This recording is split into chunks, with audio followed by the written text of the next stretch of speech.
Hello dear students and aspirants, इस video में हम डिस्कस करने वाले हैं डिविजिबिलिटी ऑफ 17।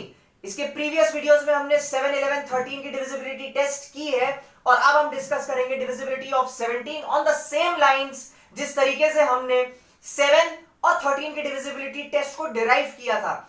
जैसे कि हम सब जानते हैं that 17 is a prime number, it is a number which is divisible by itself and 1. There is no other number which divides 17. As a result of which 17 को जब भी आप जितने भी नंबर से मल्टीप्लाई करेंगे वो कभी भी मल्टीपल ऑफ टेंस नहीं देते। They give multiple of tens only when you multiply it with 10 or with a multiple of 10. So इसी कंसेप्ट को आगे बढ़ाते हुए let's start discussing the divisibility of 17 on the same lines जैसे हमने 7 और 13 की डिविजिबिलिटी को डिराइव किया था। तो मैं उसी मेथड से स्टार्ट करूंगा। Let's start with 17 into 1 is giving you 17। ये नंबर 10 के मल्टीपल के नजदीक नहीं है। 17 into 2 gives us 34।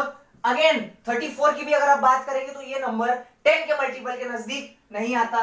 Now students, अगर आप बात करें 17 into 3, this gives you 51 and this is the number which we were looking for। 7, 13, 17, 19 इनकी डिविजिबिलिटी में आपको ऐसा नंबर देखना है जो 10 या 10 के मल्टीपल का नजदीक नंबर दे। फॉर एग्जांपल 9 या 11, 19 या 21, 39 या 41, 49 या 51। तो 17 का सबसे स्मॉलेस्ट डिजिट का 51 हमें मिल गया है।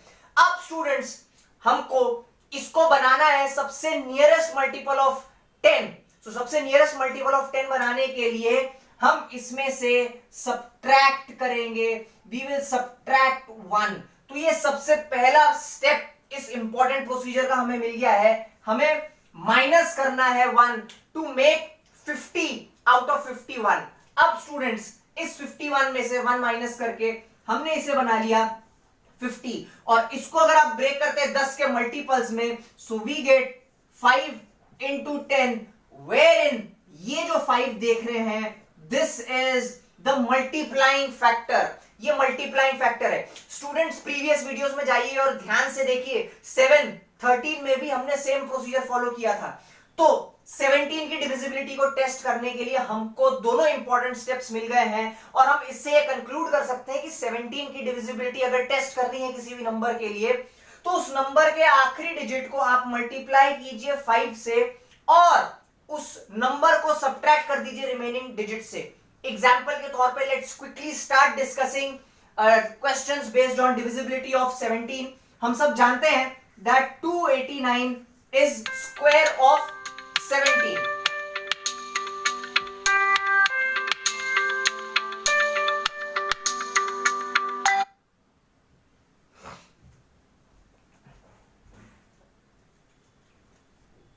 We all know that 289 is the square of 17। अब यही प्रोसीजर हम अप्लाई करेंगे टेस्ट करने के लिए कि क्या ये डिविजिबिलिटी टेस्ट वर्क करता है।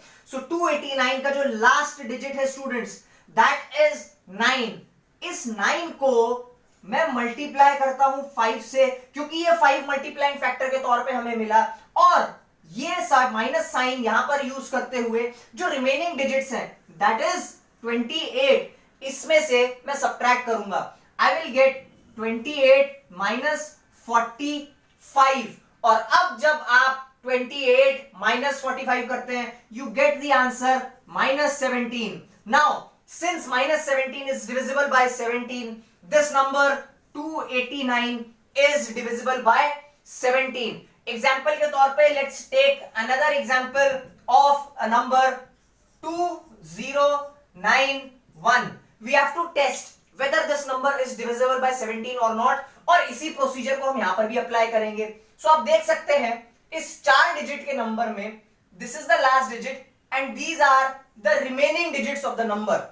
इस प्रोसीजर को जब मैं यहां अप्लाई करूंगा तो आगे बढ़ाते हुए ये जो लास्ट डिजिट है इसको मैं मल्टीप्लाई कर दूंगा 5 से और जो रिमेनिंग डिजिट्स हैं उसको माइनस कर दूंगा। So I am getting 209 minus 5 which is giving me 204।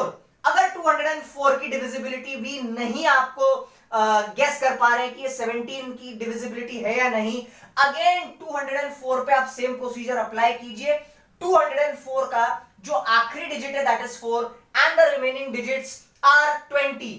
So applying this procedure on 204 what I will do is ये जो लास्ट डिजिट है 4 इस पे मैंने मल्टीप्लाई कर दिया, ये मल्टीप्लाइंग फैक्टर 5, और क्योंकि यहां पर माइनस आया था इसमें से मैंने रिमेनिंग डिजिट्स को माइनस कर दिया. What I get 20 minus 20 and that is coming out to be 0. It implies that the number is divisible by 17.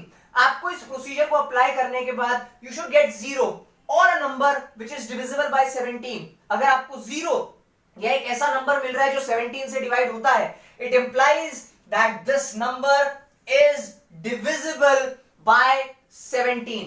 Example के तौर पे मैं एक और क्वेश्चन आपके साथ डिस्कस करूंगा. For instance take example of 10965. एक 5 डिजिट का नंबर मैंने आप सबके सामने लिखा है और हमें टेस्ट करना है कि क्या ये जो नंबर है, ये जो 5 डिजिट का नंबर है, इज इट डिविजिबल बाय 17. तो इस प्रोसीजर को मैं इस 5 डिजिट नंबर के ऊपर अप्लाई करना स्टार्ट करूंगा. मैं कुछ स्टेप्स डायरेक्टली करूंगा बिकॉज स्टूडेंट्स एग्जाम में आपको क्विकली डिविजिबिलिटी कैलकुलेट करनी पड़ती है. So what I do, this is the last digit. इस लास्ट डिजिट को मैंने एज इट इज लिखा एंड ये जो मल्टीप्लाइंग फैक्टर मुझे यहां पर मिला है इसको मैंने मल्टीप्लाई कर दिया इस लास्ट डिजिट से, और क्योंकि यहां पर माइनस साइन का इस्तेमाल किया है अब मैं यूज करूंगा remaining digits of the number. This becomes 1096. So 1096 minus 25. I am getting 1096 minus 25 and this comes out to be, so 6 minus 5 will give me 1. 9 minus 2 will give me 7. 0 and 1 as it is. अब इस 4 digit number के ऊपर भी मैं same procedure follow करूंगा. This is the last digit and these are the remaining digits. So ये last digit को मैंने एज इट इज लिख दिया, multiply by 5 and minus this from the remaining digits. What you get here students? 107 minus 5 and this comes out to be 102. Now this comes out to be 102. अब यहाँ पर it is clearly visible that 102 is divisible by 17. But still मैं 102 के ऊपर भी ये procedure एक बार फिर से अप्लाई करूंगा. Let's see what we get. This is the last digit and these are the remaining digits. So last digit multiply by 5 minus them from the remaining digit. What you get students? 10 minus 10 and this comes out to be 0. एक ऐसा divisibility test जहां पर इस procedure को apply करने पर आपको एक ऐसा नंबर मिलता है, you get a number which is divisible by 17. आपको एक ऐसा नंबर मिल रहा है जो 17 से डिविजिबल हो रहा है. या if you get 0, यहां पर आपने देखा स्टूडेंट्स कि आपको 0 मिला, यहां पर आपको 0 मिल रहा है. Therefore these numbers are divisible by 17. So 17 की divisibility की अगर मैं जनरल एक्सप्रेशन या जनरल एक्सप्लेनेशन आपके सामने रखूं तो ये हो सकती है कि आपको अगर कोई भी नंबर दिया हुआ है उस नंबर के आखिरी डिजिट को मल्टीप्लाई करते जाइए 5 के साथ और सब्ट्रैक्ट करते जाइए विद द रिमेनिंग डिजिट्स. अगर आपको 0 या ऐसा नंबर मिलता है जो 7 से डिवाइड होता है then the complete number is divisible by 17. So this was all about the divisibility test of 17.